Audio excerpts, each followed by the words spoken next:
Hello, and welcome to Critical Conditions, Europe After the Corona Crisis, a Rosa Luxemburg Foundation and Novara Media joint. So that's like if Death Row Records and Bad Boy got together and produced an album with Biggie and Tupac. That's basically the event. Tonight, myself and Tiski Sauer's own Michael Walker will be playing host to three of the brightest luminaries of the European parliamentary left to discuss the coronavirus crisis, the left's political fortunes, and how those two things might interact. So, first of all, a little bit of housekeeping.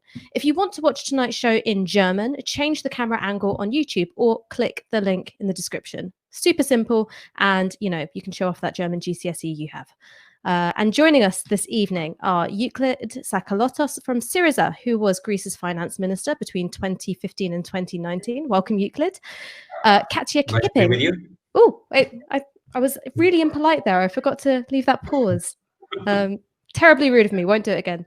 Katja Kipping, who is co-chair of Die Linke and an MP in the German Parliament. Katja, thank you so much for joining us. Nice to see you. It's nice to see you. And John McDonnell, former Shadow Chancellor for the Labour Party, and of course, the bad man of Hayes and Harlington. John, welcome. Hi. I'm never surprised at your introduction. It's only going to get worse from here, I promise. And please, for everyone else, do go absolutely wild, tweeting us at Novara Media with your questions and your comments, or see that there comment box. Just set it alight with all manner of contributions, and we'll try and work some of the most interesting ones into the discussion tonight. I'm going to keep the intro short because I know we all want to hear from our assembled panel this evening. But just to set the scene a little bit, I'm not telling anyone anything new here. We're currently living through one of the most severe social, health, and economic crises that anyone's seen for generations. COVID-19 has put society at a standstill. It has cost thousands of lives and threatens millions of livelihoods. And what's more, because of the pandemic, the threat of a recession hangs over national and global economies, the backdrop to which is a decade of austerity in the global north, which has led to many of the essential services which would keep our heads above the water being cut and working people already suffering. So we know that we need a left-wing, internationally coordinated strategy in order to make sure that working people do not pay the price for the coronavirus crisis the same way they did the financial crisis 2007, 2008. And another thing that I would like to add to this is that we're not just living through an economic crisis or a health crisis. There is an increasingly heated conflict of values more widely. COVID-19 surprisingly blew a 3-0 lead to Black Lives Matter. And just as we're grappling with a pandemic, societies across the global north are now coming to terms with centuries of institutional racism, while the nationalist right does their best to fan the flames of a culture war. So, as well as discussing the policy responses to a post-COVID Europe, I want to know how a left that's had its arse kicked, at least in Greece and the UK, how we can engage with social movements and make the case for a radical social change as well as an economic one. And tonight, we'll be taking it in turns, Michael and myself, to put questions to the panel across about 4 different themes. One theme, Michael, one theme, me. And like I said, please do keep your comments coming. So, Michael, I'll let you take it from here. Thank you very much, Ash. I wanted to start by, I suppose, taking advantage of the fact that we have people speaking from 3 different European countries to get context and background on how coronavirus has been handled in different places. We've been debating and criticizing the UK government response to coronavirus over and over again on Novara Media if you're a regular viewer, and it is a great opportunity to, have a less parochial approach to it all. And I wanted to start with Katja. And that's because in the UK, progressives, the left, when we're criticizing the UK government response to coronavirus, we often hold up Germany as the example of a country where it's been done well. There have been under 10,000 deaths in Germany compared to 60,000 deaths here. Obviously, the person in power in Germany is one of your political opponents. But how do you rate Merkel's response to coronavirus? Do you think that when we look at Germany's response to coronavirus, we're wearing goggles which give us a more positive view than we should really have, or do you give credit where it's due to Angela Merkel? Well, I would say all over the world, the corona crisis was like a wake-up call for everybody, which revealed, like in a nutshell, a general problem of the economic system. And it showed us if the main aim of a healthcare system is only profit, then this system fails to meet the challenges. And in Germany, we still had many hospitals which are under public control. This was not the personal success of Chancellor Merkel, but this was the success of social engaged people who has been successfully fought against privatization of the healthcare system. So first of all, that we at least had a base for appropriate reaction to the threat of a corona crisis is the result of all those people who made sure in the past that we still have a healthcare system under public control, first of all. Secondly, maybe your prime minister reacted much worse. But I think it's not enough to if you find a guy who is reacting worse, that doesn't mean you yourself reacted in an appropriate way. So the German government, now they have the stimulus package, and they forgot the poorest people. Of course, they had some social benefits or social instruments, and they had some material support for big companies, but they are failing helping the poorest people, which are suffering because the everyday prices in the supermarkets has been rising. And they also follow a very bad tradition. They give money to the big companies almost unconditional. And I would say we left-wing forces, progressive forces all over Europe, we should use the current crisis just for underlines the necessity of a general rerouting in our economy. That's interesting. So sort of the progressive criticism of the German government during coronavirus hasn't really been about the health effects of it. Whereas, if you've been following the British news and the British story, it's that, there's been incompetence at every single level of this response. But in Germany, it's more about the financial package. It's more about the fact that the financial package to which the German government have offered hasn't had sort of an equal effect across society. It's mainly just propped up the rich. Is that the criticism? Yeah, you could summarize this way. Of course, the German government didn't neglect the danger of COVID-19. So they very fast reacted to this danger. But our criticism is focusing on the social lacks and, of course, the wrong economic directions. And Euclid, I wanted to ask you about Greece's response. It's another one which has been viewed positively from elsewhere. So other Mediterranean countries like Spain and Italy have been some of the hardest hit by coronavirus. The official death toll in Greece is below 200. And one might also think this is, a surprise, given that Greece has been hit with brutal austerity for much of the last decade. So can we get Euclid in? How do you explain, Greece's resilience in the face of COVID-19? Or again, are we looking at it in an overly rosy way? No, I think giving credit where credit is due, the government did act very quickly on lockdown and its response. I mean, there are criticisms that you can make of the present Conservative, the New Democracy government in terms of how it's reacted to giving more resources to the health system in terms of new employment of permanent jobs in the health sector rather than temporary jobs, which doesn't bode well for the future in the sense that it is now having to respond to the importance of a national health system.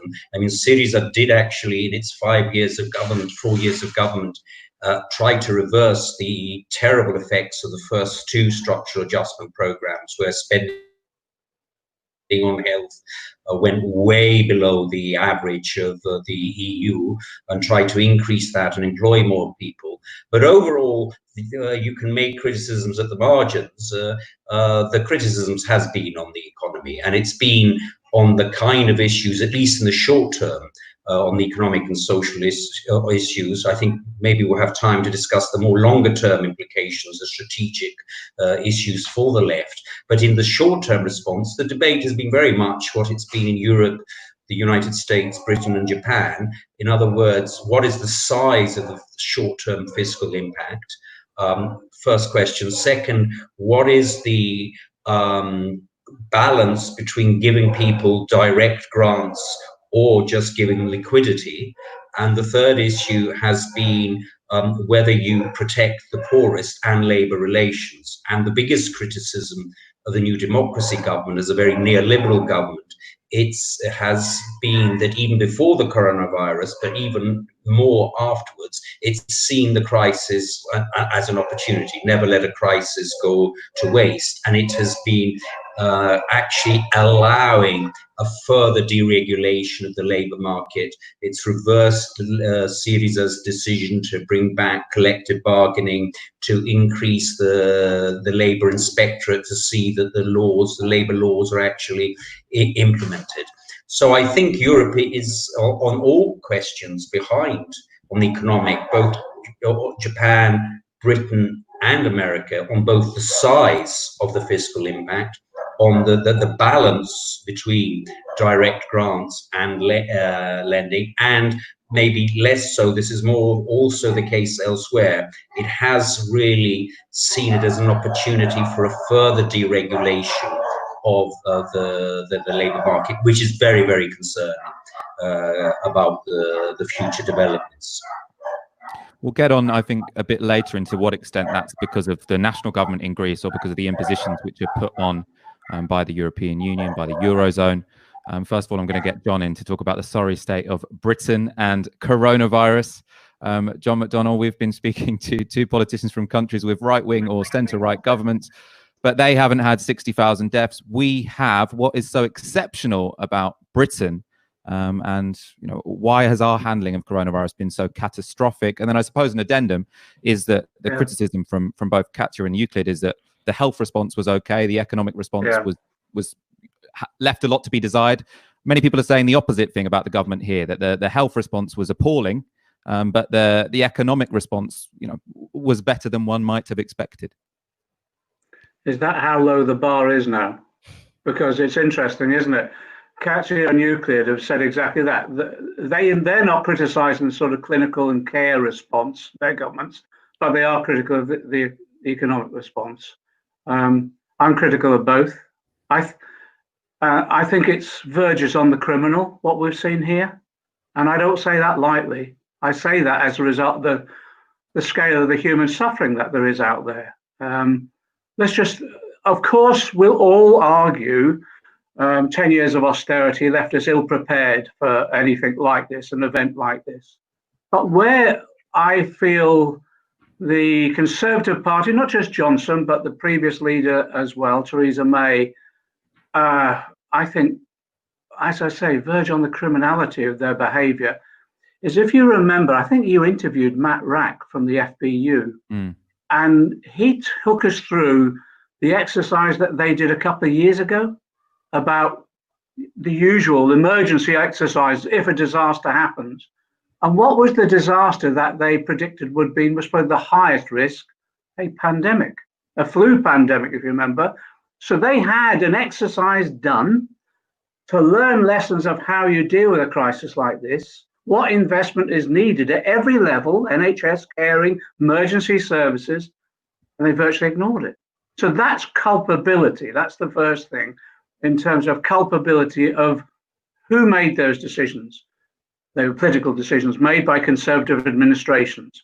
Then Boris Johnson takes over and it's just chaos, absolute chaos. Refusal to even acknowledge we had a crisis initially, touring around shaking hands with people, bringing in the lockdown really late, only until he was pressurized. I was part of that pressurizing exercise. And all the way through has been a level of incompetence, but also almost, certainly at the beginning, the introduction of bizarre theories of herd immunity.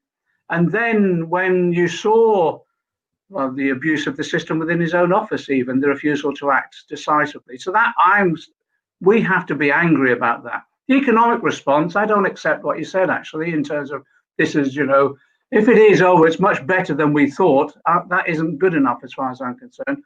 When I was Shadow Chancellor, and from our team, we put in a whole series of programs that were needed. And we did that end of February, beginning of March, before the budget itself.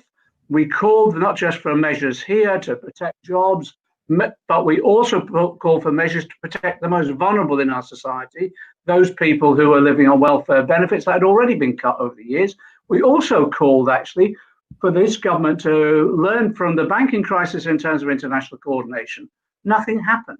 Every time the Rishi Sunak, who's been turned in by the media into a hero, economic hero at the moment, every time he acted, it was as a result of pressure upon him. And then every time he did act, he acted in a way which was insufficient, too late, not big enough.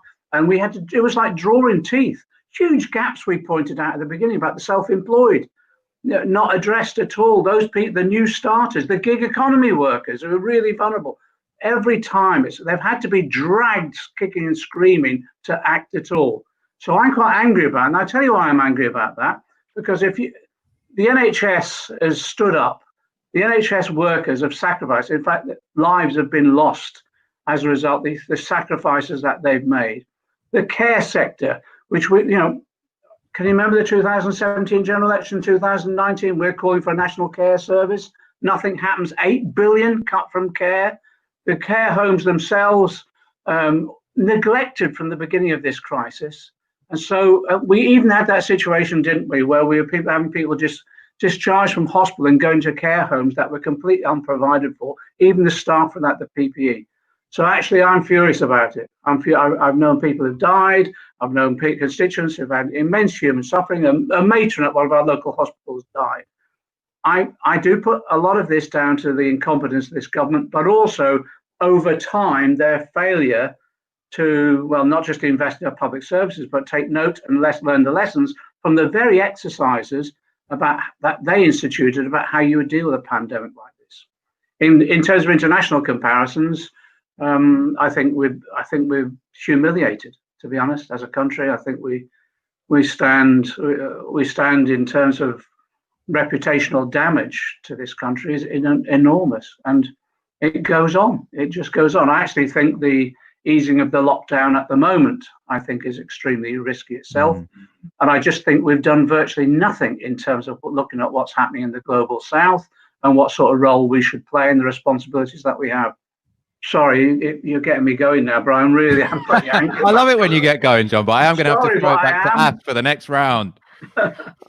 Because I think it's pretty much the case that coronavirus has been a sort of standardized test of what states can do. And in the case of the British state, it's exposed a very deep dysfunction, but also it's occurred at a time when the left finds itself in retreat after various electoral spankings in the last year, Greece and the UK, but also I think how the Bernie Sanders campaign ended up presents a crisis of morale, but also poses questions and things that we have to learn from. So that's the kind of thing I want to focus on in this section. So I promise I'm not just picking on you, and this isn't cyberbullying. I do think that these are important, if sometimes provocative questions. So Katja, I'd like to start with you because you've spoken a lot about wanting to develop close links with social movements. But couldn't it be said in the past year in Greece and the UK and of course in the United States with Bernie Sanders that the social movement party has failed? Just imagine where would we stand if there haven't been social movements. I can say for my hometown, without a social movement, our hospital would have been already be privatized. So without the social movement for solidarity with refugees, there would only the right wing, the racists dominate the public discourse. So we can be very grateful and only support the social movements. But of course, social movements alone on the streets can influence the hegemonial discourses. But at the end of the day, you also need majorities in parliament in order to change the laws. So that is why I am in favor of a special strategic approach, which I call governance in movement. Well, it works better in German than in the English translation. However, I would say we do need a cooperation on supporting each other by social movements on the streets, by trade unions in the working field, and also we have to fight to vote off the conservatives whenever we have the chance, and we do need progressive majorities in the parliaments. I mean, could I get you to just expand on that government in movements idea a bit? Because we can talk a big talk about party memberships, but do they not just sort of become almost like really big boxing gloves with which to sort of hit elected officials? How do you turn that into something which is perhaps more participative and has a greater stake in shaping policy, for instance? Mm-hmm. Just to give you one example, in Berlin, capital of Germany, we have been suffering for rising housing prices, and then there started initiatives of the tenants, and we had this new social conflict tenants against the big landlords like companies like Vonovia and so on. And they created the pressure that red-green federal government in Berlin now really had enough courage to stop the rise of housing prices by putting a cap, do you say a rent cap? Yeah, that's the English term. And by putting a rent cap on it. And this is a real conflict now we do have with the capital side, but it's a good conflict, and we do need more of this social conflicts. I mean, I'm all for picking fights and then winning them. All for it. Yeah, of course. I just want to move on to Euclid. Euclid, your colleague Alexis Tsipras, he once said that reforms are like a bicycle. If you don't make them, you fall down. And last year, the New Democracy Party doubled its youth vote. It consolidated pensioners. Is the story of 2019 one of Syriza capitulating to the Troika, pandering to the centre-right, but abandoning its core voters, abandoning reforms, and it ends up falling down? Is it a story about a crisis of identity in a social movement party? No, I wouldn't agree with that statement. I mean, for people who are not familiar, I mean, Syriza did lose the election, but it did win 31.5% of the vote, which for an openly left-wing party is not a bad result. And there was a specific class vote.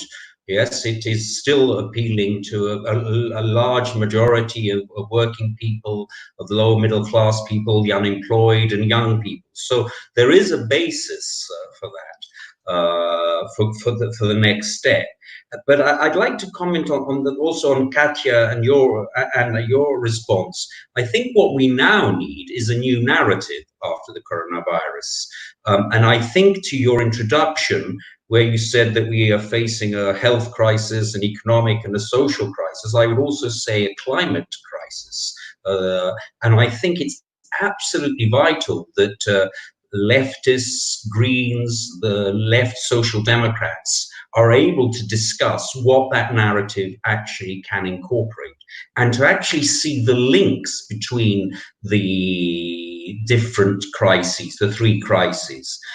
So if you start with the health crisis and the pandemic, you then have an immediate link to health and what taxes you need and who pays the taxes for a national health service.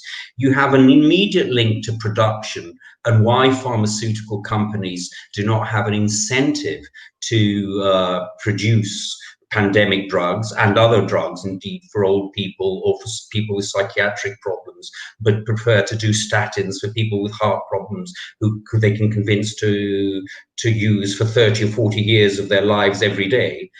So I think it's absolutely crucial that then links to the inequality issue and about how the coronavirus affects differentially social groups, unemployed, groups that are particularly vulnerable, and build around that this is actually a triple crisis which needs a concerted reform.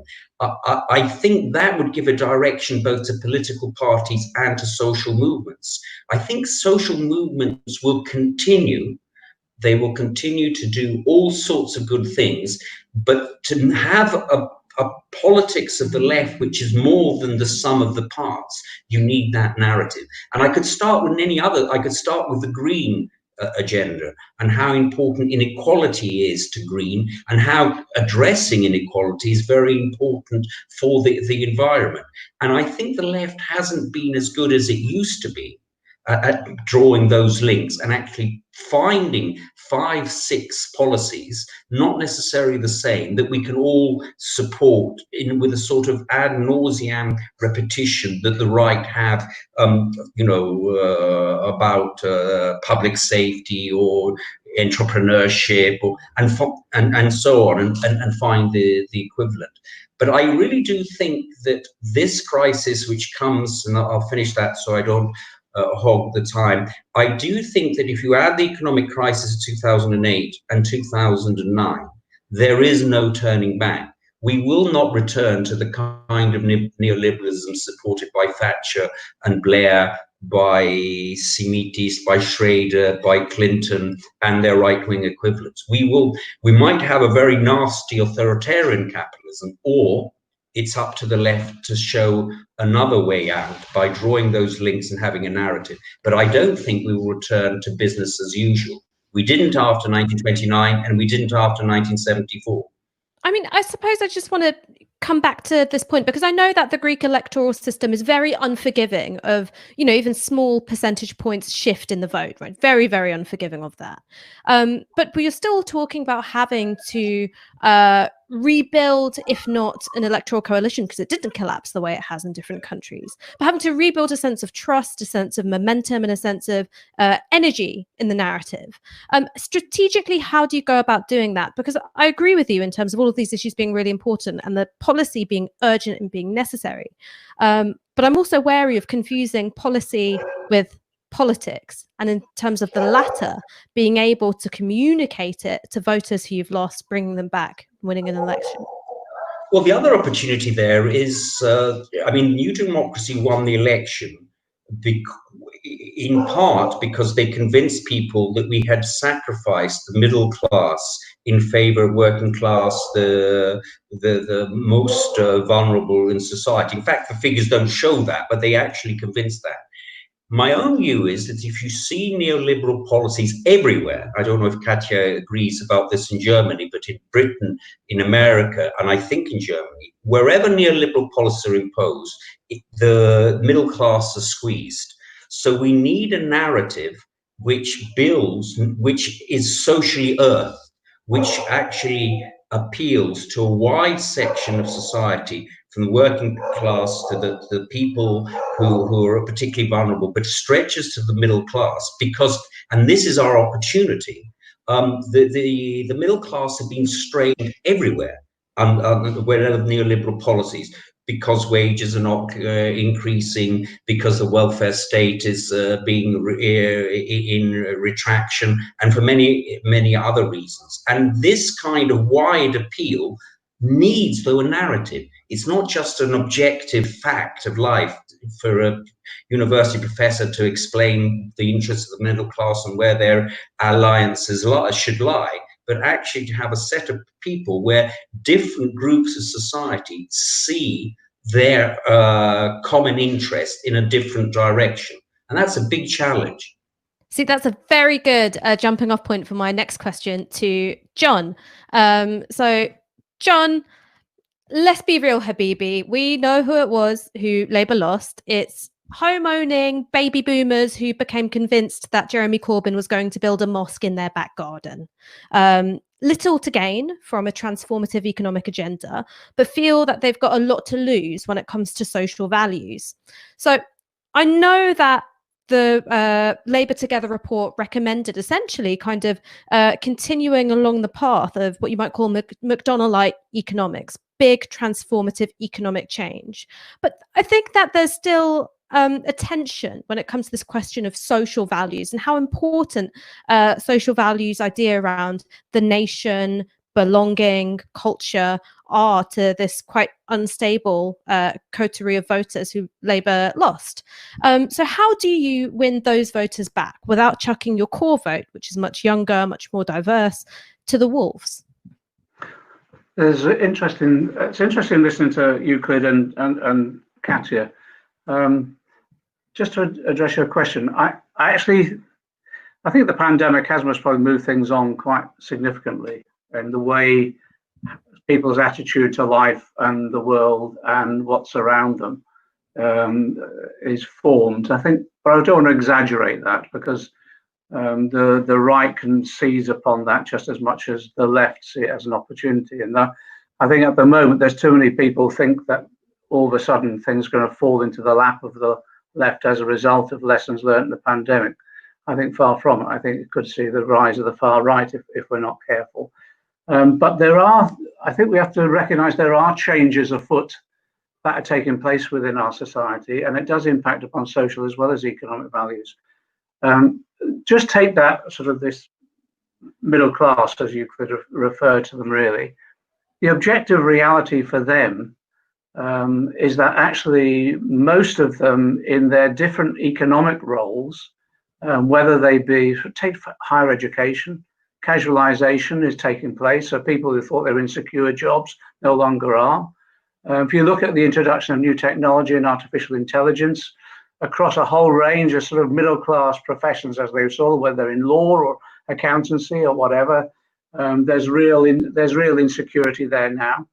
And then if you look at the way in which they now themselves view austerity and the experience of austerity, I think it is one of absolute skepticism. And I can't see the middle classes in this country being able to support another round of austerity, for example, because they see it. And it's that sort of thing about that middle class aspiration of their children owning a home like them, that sort of thing. That's gone out the window now, and they're seeing their young people stuck at home, or when they leave home, becoming renters and then being ripped off with high rents, etc. So even their ambitions are being narrowed by the nature of our economic system. And that does have consequences for social values as well. So I think it's too easy to portray it as, they might well see the economic policies as relevant to them, but they have a whole different social values. I don't think that's the case. I think the two are integrated. How we build a social movement that then can translate itself into a political party that obtains power, but on a radical program. And that's the challenge that we've got at the moment. We came some part of that way, but nowhere near far enough, obviously. And so therefore you've got to learn the lessons of why the wave that we were riding upon, as it subsides a little, how did we lose momentum? What didn't we do? And I think there's some really good work going on that at the moment. I read a great article this morning. It's on Notes from Below, that website. It was by Cy Englert, and he tweets under the name Perrier Communi 1. Someone's going to have to explain that to me at some stage. But it's a really good article which sets out the sort of the need for organization on the left that takes us beyond just the surge that we had. And that's serious political work. It's exactly as Euclid is saying. You need to develop a narrative that's convincing people that change is needed and that there's the potential of change. And here's a program of change that they might think could prove effective in changing what they see as wrong within society at the moment, or giving them the hopes and feeding their aspirations as well. That's one thing, of course it is. The second thing is actually, if you're building a social movement that you then want to provide the support base for a political party going into power, you've got to have people who understand the world, and political education is absolutely key to that. And that means training up the next generation of cadres who'll be out there advocating the ideas, explaining the world, and then mobilizing. And it does mean actually supporting the individual disparate campaigns that there are, whether it's the Renters campaign, or whether it's the Closed Down Detention Centre campaign, or whether it's Black Lives Matters or whatever. But somehow you try and see what structures and what networks that you can build to bring that together. And that's the work that we need to do now. Well, no one said it would be easy, and that it will come in surges. And we've had one surge, we now have to build the next. Well, I think this is a good time to move to a question that I'd like to address to the whole panel. So for John and Euclid and Katja. And it's a question about strategy for the future, really, which is, in one sense, the past 5 years, it's shown that when the left does capture the public imagination and it does tap into a latent common sense and is able to completely remake everything we think, mainstream economics is, and I think that has happened in a big way. When the left is successful in that way, we get charge of the light brigaded by the media and the political wings of capital, and it's kind of like a pincer attack from all sides. And after years of that process of a campaign of delegitimization, really, from all sides, the public becomes somewhat disenchanted with either the constraints of the left being in power or the left's inability to get power. So the question I have for all three of you is, how do you create a more resilient left than what we've had so far? One which is able to deal with the kind of contradictions and conflicts internally within political parties, and also is able to take control of the media environment and also deal with the kind of inevitable conflicts head on with capital, which occur once you're in government. So it's a very big question. Feel free to answer it in whatever way you like, but it's basically, how do we not get our head chopped off? All of us have tried to build the movement, build a social movement. That's been our objective through, because the advantage that we've got against our opponents is that we have, in different forms, we have a large number of people who support us. We have a rank and file. We have a party structure where people can go out and argue the case. In terms of communication, just take Euclid's point about developing a narrative. We can develop a narrative, and the reality is that narrative will be hacked to pieces by the mainstream media, because that narrative is bound to include an element of the redistribution of the power and the wealth of those people who own the mainstream media in all of our countries. So yes, we've got to professionally deal with the broadcast media and the written media. Of course we have. We've got to be professional as we can about that and not lead with our chins. But the reality is, no matter how minor the sort of reform that we'd want to advocate, they'll still argue and try to undermine it and prevent that happening. The media will only support a left party when we've become completely subservient and jumping through every hoop they demand us to jump through. So I think what we've got to do is be professional in handling them, but recognize our strength is that they're the few and we're the many. So what we've got to do is build the strength of the many. And that is making sure people have a thorough understanding of the world, that we have a clear program narrative, as actually Euclid said. And then, as exactly as Katja has said, we then build that movement to take us into electoral success and eventually into government. There's no other way of doing it. And it's a long, hard slog. I think we nearly got there in this country in 2017. What was the figures when we were in 2,500 votes of having a Labour government? Brexit as a contingency issue and exposed our inabilities ourselves within our own party and including the leadership, and that includes me. But it was a contingency matter. But on the main thrust of where we are at the moment, I think there's real opportunities in being able to claim the future now. There is explain to people that there is the potential of a different future from what they have at the moment. And the issue that's confronting most of our constituents as we're elected representatives is the underlying insecurity, not just caused by the pandemic, but the underlying insecurity of our economic system as exposed by the pandemic, but as created by years of austerity and neoliberalism, exactly as both Katja and Euclid have said. Katja, what about you? What do you make of the strategy for building up a resilient, tough left that can weather the, smears and slings and arrows that will be chucked at you? first of all, I'd like to say that I totally agree with John, and your slogan for the many, not the few, was really inspiring for the German left. And there is just, this is not the whole answer to your challenging question, but there is one point I really like to add to the debate, because I think we need a new culture of dealing with left failures or left mistakes. Not, we really have to study our failures and our success, not in order to blame each other how stupid we have been, but in order to become more resilient. And that's why we do need a new culture in studying our mistakes in order to become more resilient. And since we are speaking about the Corona crisis, there is one anchor point for our strategy. The conservatives now always are longing for a return to old normality. But we know that this old normality was based on exploitation of human beings and of nature and of discrimination.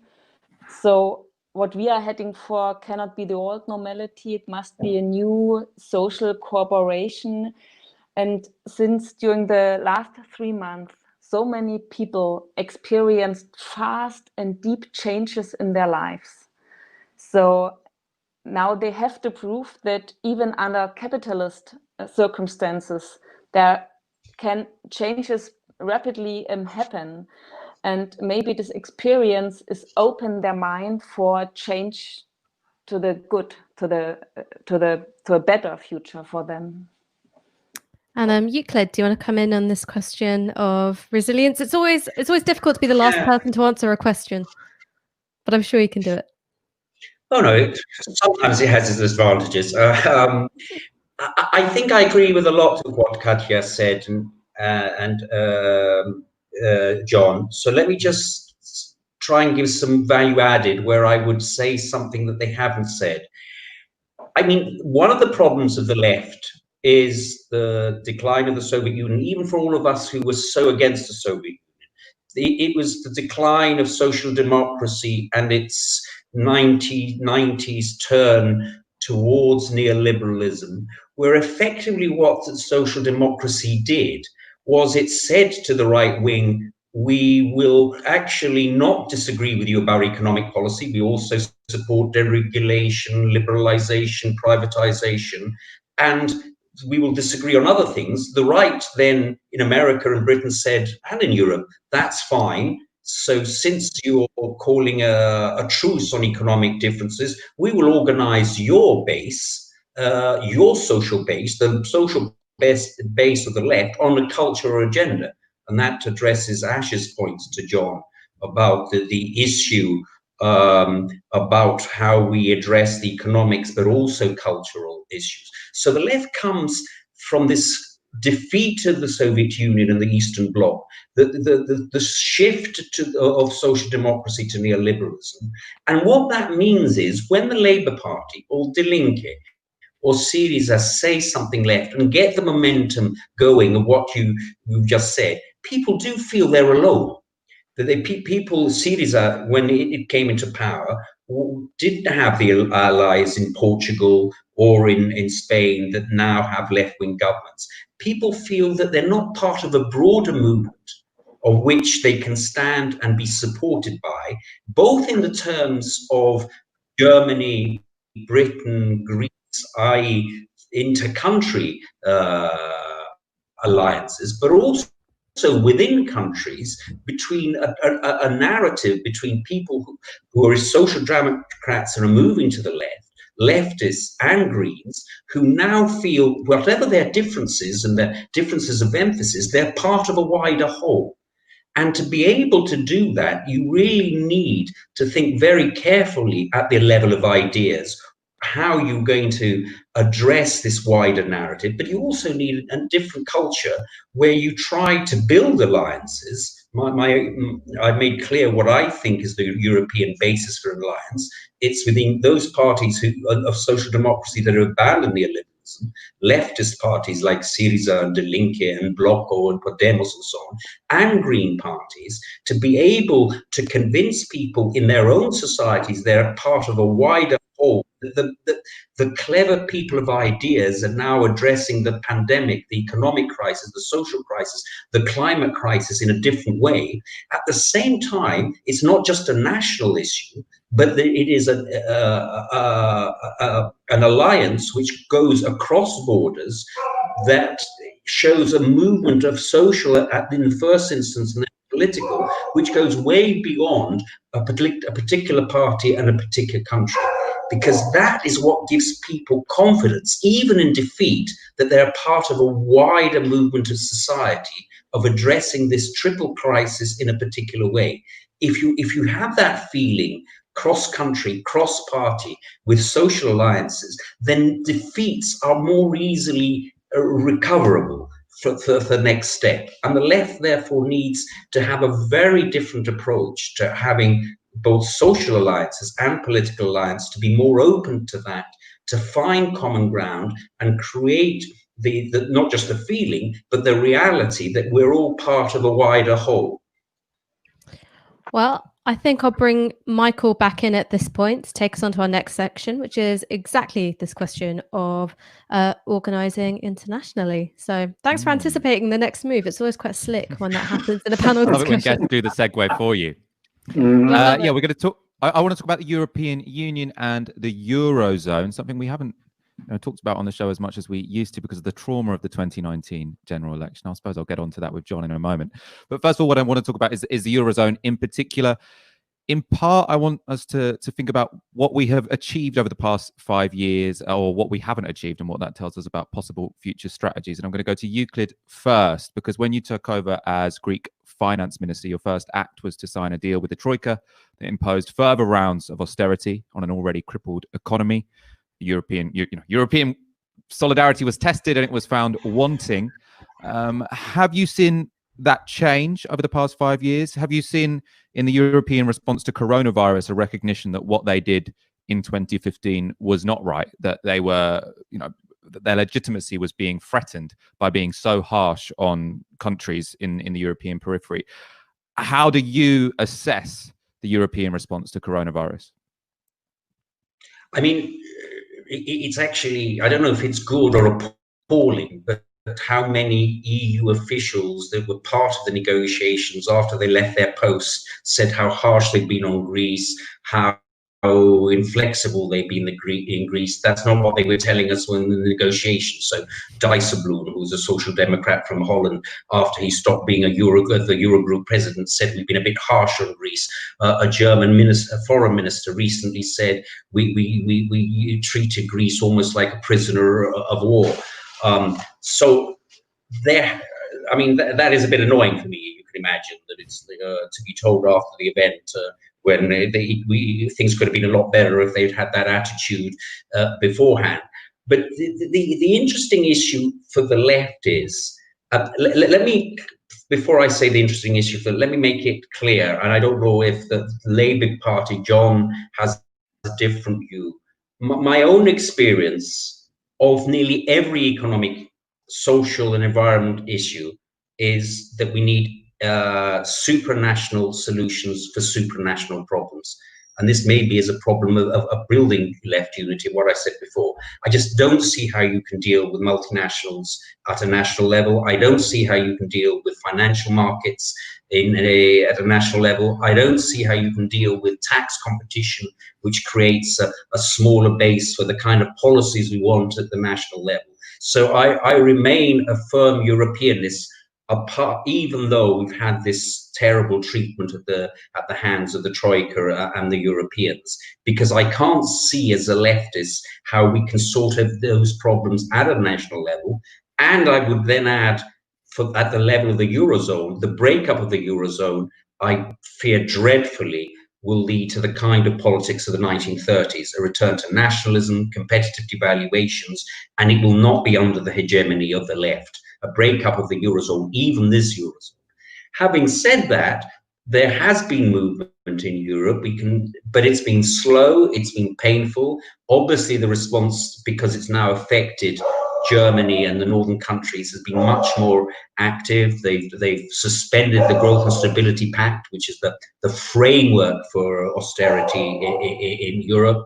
They're discussing a new recovery fund, which will come in 2021, that's trying to break the sort of consensus of not giving grants, of having conditionality for any aid. So there is movement, but it's very painfully slow. And on the other hand, we have other trends, I don't know if Katja will agree with this, where divergence will increase in this crisis, because Germany has much more firepower fiscally, and so it's been able to help its firms much more than Greece or Spain or Portugal, and so the divergence will continue. And at some point, because to this you should add the divergence in levels of debt to GDP, there will be a crisis in Europe. And therefore, it's even more important for leftist social democrats and Greens to discuss what our approach to that is. So the answer to your question, very short, is too little, too late. Europe always kicks the can down the road. This time it's kicked the can down the road a little less far. It is discussing the major issues. It's frightful. Central bankers are to the left of the average European politician. So Draghi says, be more the ex-president of the ECB. I would never imagine myself as a student in Britain never saying anything nice about a European central banker. But, Draghi says, take on more debt, act now, create a common budget, continue with close banking union, and none of this is happening at the rate that even Draghi was saying. But I wouldn't like, it would be very interesting for me, because the Labour Party is always, there's the pro-European, anti-European, whether it shares, I don't want to ask John whether he wants to reverse Brexit, obviously, but how he sees this supranational solutions to supranational problems. We should probably bring in John straight away for that. I mean, John, we are not going to re-enter the European Union. I don't care what you think. I'm putting that out there now. It's not happening. So where does that place the British left in terms of supranational solutions to supranational problems, as it were? Okay, I think that's a safe bet, Michael. All right, I accept that. Good, thank you. I can relax. The issue for us is recognizing that even though Brexit will happen in some form, is happening in some form, the issue for us on the left is how do we maintain structures, networks, relationships with the European left, because we will need each other, I think, even more now, not just because of the pandemic, but also because of the solutions that will be brought forward by the various individual governments and by the European Union itself. And we will have the added complication as well, which will be the continuation of Johnson. If he survives, there's rumours he'll be replaced, but the continuation, at least within the Conservative Party, of them trying to reorientate our economy to focus on trade relationships with America and elsewhere, which again will complicate matters, and it will most probably accelerate the return to neoliberalism that is wanted by the Tories. We need to understand what we're going to confront here and elsewhere. One, I think it is, capitalism is a surviving system, so it will adapt. And there'll be those that will argue for plain, straightforward neoliberalism, bring back austerity, but there'll be others with wiser strategic powers of tactical considerations, let's put it that way as well, who will want to be seen to be almost Keynesian, but I've described it elsewhere as Keynesian with a selfish purpose. Their strategy will be what restores profits, what restores profitability. And if that requires the use of the state and fiscal measures, they'll seize upon them. And that's what they're doing in this country, and that's what will happen across Europe. And the issue for us is, will there be any benefits for the working class? And at the moment, quite the reverse. What they'll do is they'll use fiscal stimulus to restore profitability, but at the same time use the crisis itself, exactly as both Katja and Euclid have said, to undermine some of the gains that we've had since the Second World War. And that will be, we've seen it here, that will be letting loose individual companies to sack workers, reduce their wages and tear up their terms and conditions. And exactly as Euclid said, they will not let this crisis go to waste. And I think you'll see that as a common pattern right the way across Europe. So here you'll have governments possibly espousing forms of Keynesianism, fiscal stimulus, etc., but it'll be simply mouthing the words, because their objective will be restoration of profits and at the same time further undermining of the rights and potential distribution of rewards within our economy that go to working people. What we need to do is make sure that we're in constant dialogue with our European comrades, and that we actually then are seeking to develop as much as we possibly can an alternative economic strategy, not just in our individual countries, but one that is both European but also global wherever possible.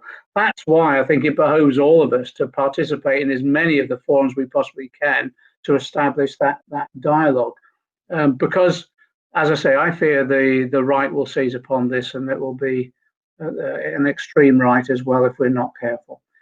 I think it's important to go back almost to Ash's question as well about class formations and who will we need to bring together in terms of how we go forward as a mass social movement right the way across Europe itself. And the people who are going to suffer from this, the different categorizations of impact, those people who the most vulnerable, the unhoused, the homeless, the people with chaotic lives, are the ones that get hit hardest. But we've got a huge precariat now, not just in this country, but right the way across Europe as well. That's in the gig economy that have been produced as a result of privatization and outsourcing, etc. They're the ones that are already getting it in the neck as companies move against them. But we've seen that, the almost traditional industrial working class are being hit as well with wage cuts and attacks on trade union rights. So you can see there's the potential there of bringing people together on a common cause of seeking the changes within our society to protect people. But the other thing as well, and Euclid raised it, there is an overall mission as well that we've got to try and unite people around, and that is how we tackle climate change. So we've got to explain to people now, as we move from one crisis in the pandemic, we immediately have to confront the existential crisis of climate change that we have to face. And again, there are no solutions coming from any of the neoliberal governments that we have, quite the reverse. And no matter how many times they mouth that they're moving away from fossil fuel dependency, they seem to keep on continuing to invest in it. So there's a whole range of issues there. You can see a social movement across Europe building up, and we need to establish the international networks that we need. I'm going to bring in Katja to talk about, or sort of interrogate, I suppose, this idea of the possibility of supranational solutions. And I say this because I feel like it is the relationship between Greek politics and German politics, which is kind of the test case.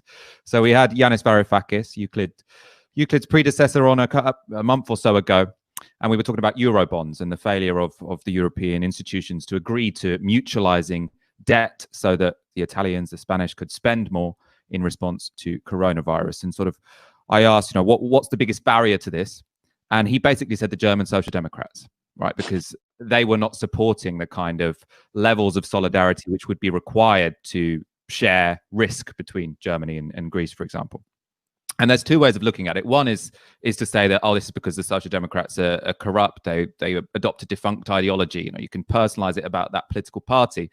The other one is structural. It's to say that the reason the Social Democrats aren't in favor, the German Social Democrats aren't in favor of, mutualizing debt between the Germans and the Greeks is because you can't win an election in Germany arguing that, because Germany currently really benefits from the status quo when it comes to the unequal power relations between Germany and Greece.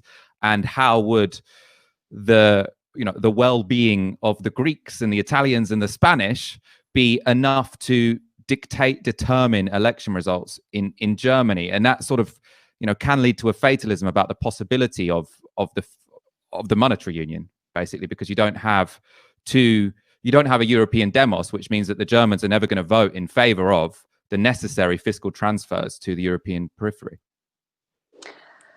Well, there's this famous Marx quotation that everything is pregnant with its opposite. And so indeed, during the last decades, we had a rise of anti-European and anti-Greek ressentiments in Germany. However, as a result of the rise of right-wing populism, there is now a new development in Germany. There's a new generation which really is longing and calling for a European-wide cooperation and European-wide solidarity. And this new generation is putting the government under pressure. So one look back, when Syriza was in power in Greece, the Greek government was blackmailed, and the leading figure was not a social democrat, but the German finance minister, Wolfgang Schäuble, a conservative guy.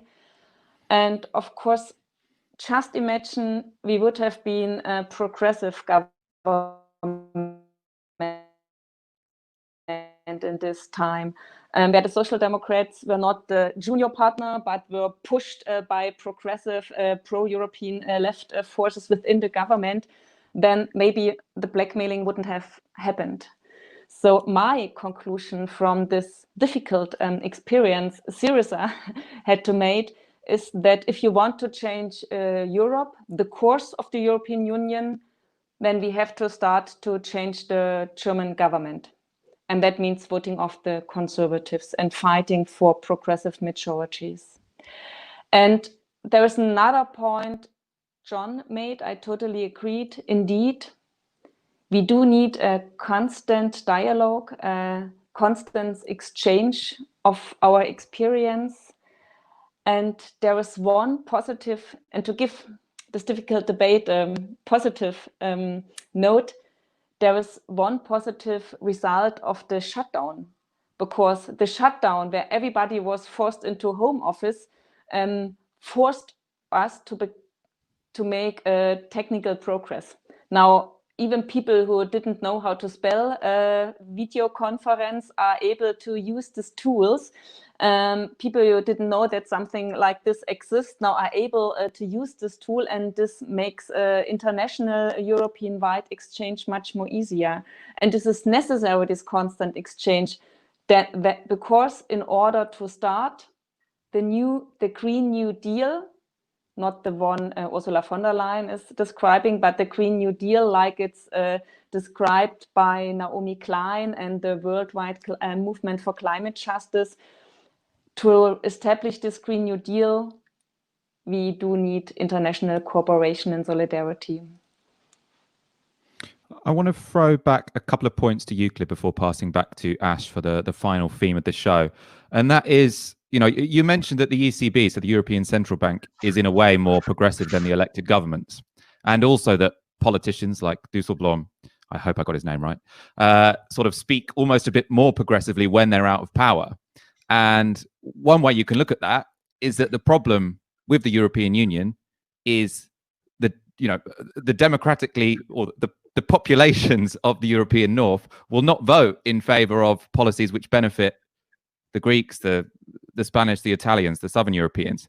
And so there is this sort of inevitable and unbreakable contradiction in the monetary union, whereby you can't have even sort of rational economic policies because of the dysfunctionality of having these separate demoses within a single monetary union. Do you ever fall into that fatalism to just say that it's never going to work? Try to avoid it. I had a British tutor, a professor of sociology, who was called Frank Parkin, who wrote quite a famous book, Class, Inequality and Political Order. And he would have argued against you and saying that people always assume that parties go to the right because of their electorate move to the right. And he said, yes, but parties are actually educators. They're not just passive recipients. And I think a lot of parties like the Social Democratic Party in Germany wasn't actually ever making the case about Syriza and the need for not just solidarity, but joint solidarity. I would remind, most people will not know this, but when Greece signed the first structural adjustment program under a PASOK government, that was as much as a help to German banks and Dutch banks as it was to the Greek economy. In fact, we have a leak from the Wall Street Journal around 2010, where many directors of the IMF actually say, what are you doing here? You're doing a package supposedly to help help Greece, but actually to bail out German, French, and Dutch banks that were very exposed to Greek government bonds. And I think we can generalize this. I mean, it's not clear to me that the whole of Germany gains from not sharing some responsibility, the working class and poorer people. So if social democrats are not making that case, then of course it's very easy to say, well, look, what can German social democrats do? The government is, has to respond to popular feeling. But popular feeling is not an exogenous factor for people like us. The popular feeling, of course, we respond to social movements and to what ordinary people are saying, but we also feel that we have a role as educating, trying to discuss with people what are the issues, who gains from this. And it's not at all clear to me that Germany will be able to keep the show going in the way that you suggest, because what you're saying is, well, and rightly saying, why should Germany and Holland change the rules of the Eurozone when the rules have helped them in the last 20 years to gain much? But, at a certain point, an alliance like that doesn't work if Italy, Portugal, Spain, and Greece say, this isn't working for us. And the Germans know that a German mark, the exchange rate would be to the roof. They would lose great competitiveness. At the moment, they're getting the best of all worlds. They're in the Eurozone. They're in a monetary union. They haven't adopted the policies and structures that a monetary union has in America, Canada, and Australia, other monetary unions. And at the same time, they're gaining all the time. Well, at some point, some people are going to say, well, that isn't on the cards anymore. But that means, I'm sorry to go on about this, that means a joint left, progressive, green narrative that actually tells people this, that it's not just about bailing out poor Southerners, that this is about the kind of economy and society we want. If you allow me just one footnote, which is more a question to everybody else, I feel that in this narrative, we have a weakness on what we say about the productive restructuring of the economy. So it's not just the media, it's not just the failure to do alliances. I think people are sympathetic to the left message, but they believe that the Labour Party or Die Linke or Syriza, yes, they will have socially progressive policies, yes, they will help the poor, yes, they will help the labor relations and having a proper framework for labor, but really who's going to pay for this? Who's going to create the wealth?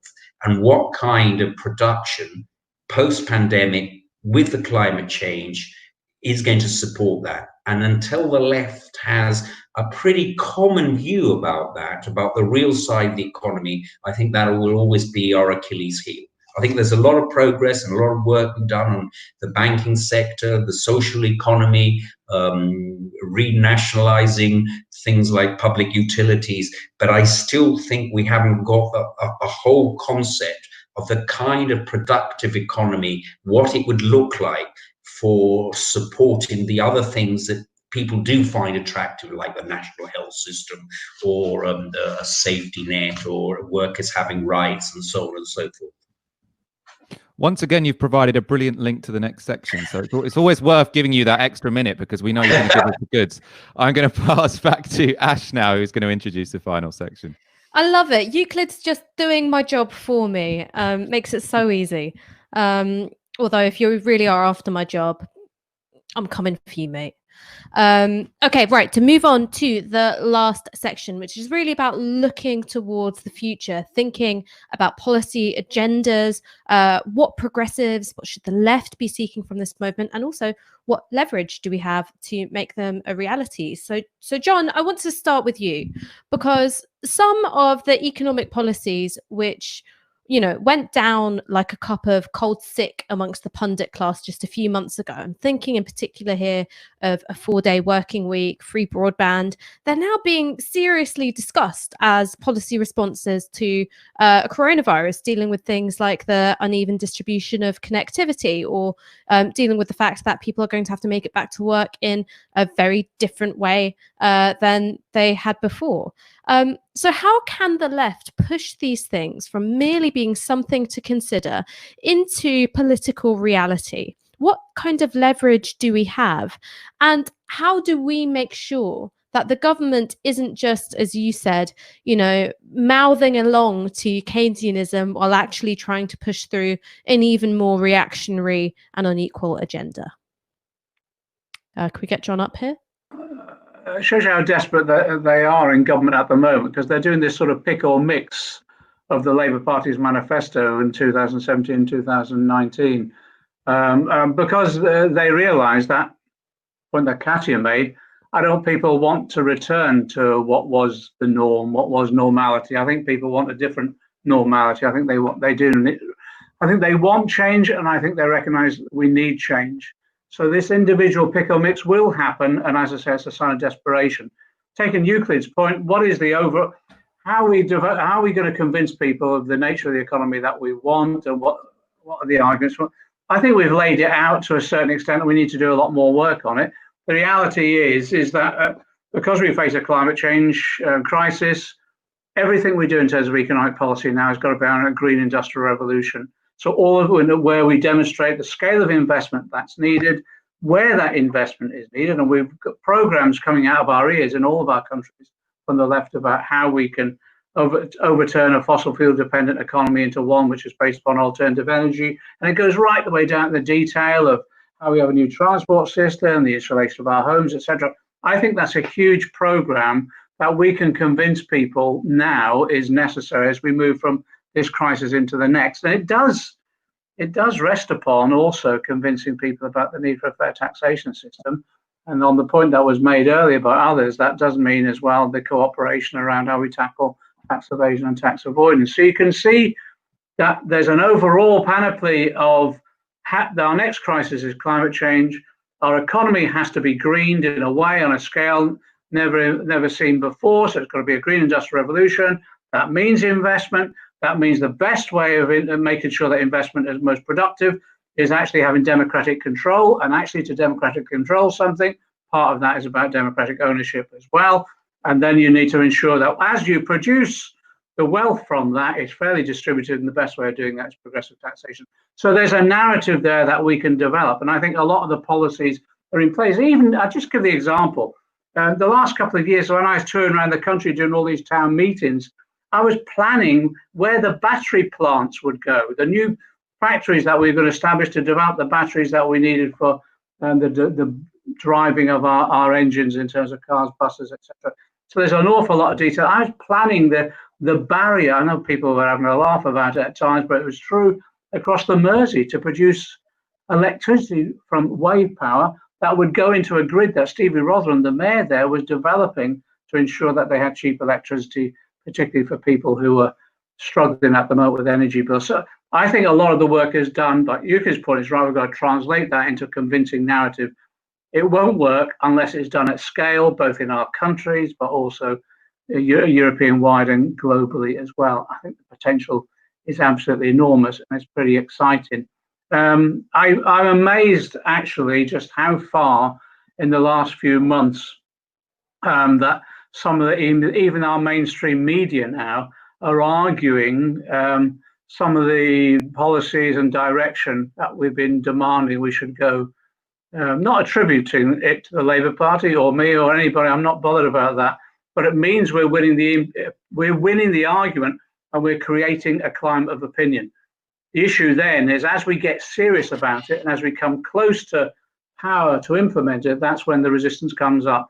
And that's why it goes back to building the social movement that develops into a strong electorally successful political party, because that's when we need that electoral support to ensure that we get into power, but the social movement to defend the policies as we implement them against mass opposition from capital. Well, I mean, Katja, I want to talk to you because Die Linke is facing elections next year. And so one of the things I want to ask in particular is, in trying to shape that progressive majority that you talked about, how close should Die Linke go towards the SPD in order to form a government or win over some of their votes? What are the areas of compromise you anticipate in trying to shape that progressive majority? And also, what are the dangers that you might see on the horizon? I don't believe in giving up our convictions. Giving up your convictions, your basic aims, will not mobilize people. On the contrary, if we behave like we would be a second social democratic party, there would be no need for us. And the idea how that the progressive majority is really necessary came into my head when I was canvassing in a poor neighborhood, going from door to door, speaking with people, and I felt their frustration and their urgent need that there is a deep change, a deep improvement for their personal life. So we cannot become skip this. I think we should stick to our convictions, but we also have to convey the imagination that there can be a big improvement if the progressive forces in society, in the social movement and in the parliament will come together and establish the Green New Deal. And there is one mistake we, the left, should avoid. The power of the ruling class is based on setting various parts of the working class against each other, sometimes along cultural questions. And unfortunately, sometimes left politicians and left thinkers and philosophers also tend to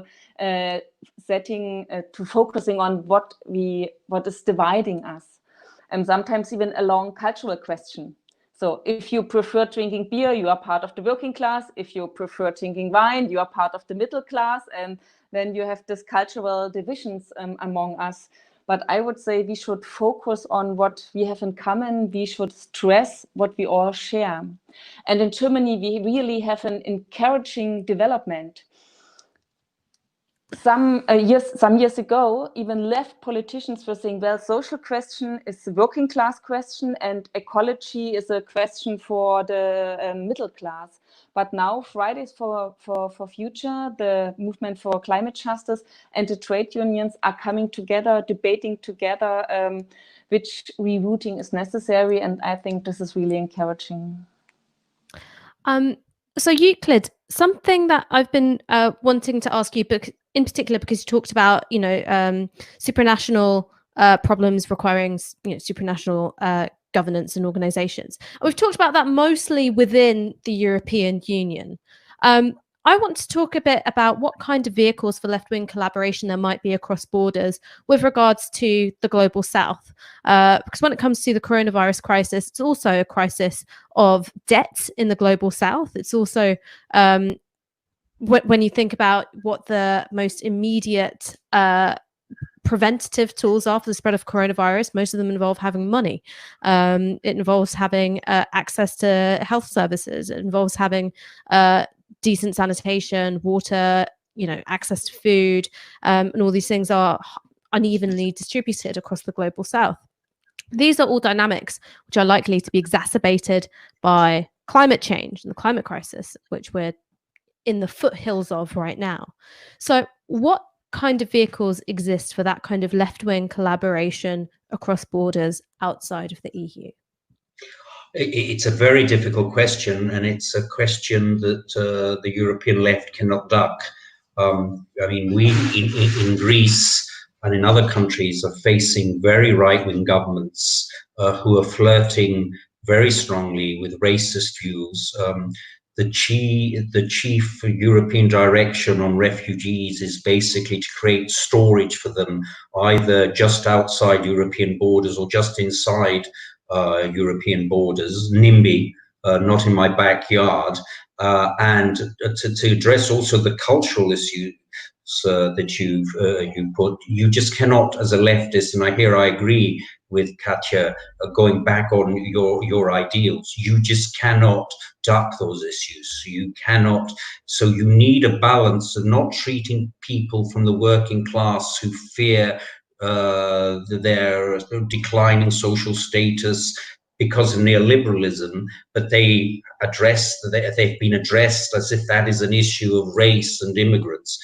So you need a balance between understanding the core of their anxiety, but at the same time being very, very strict about world solidarity. And I've noticed now in Britain that they're trying to backtrack on international aid.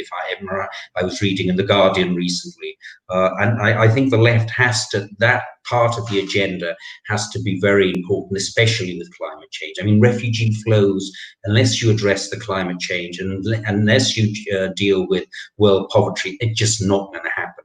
And they're not going to be addressed by wars or these kind of technocratic fixes. So you need a very open policy on that. There's also an elephant in the room.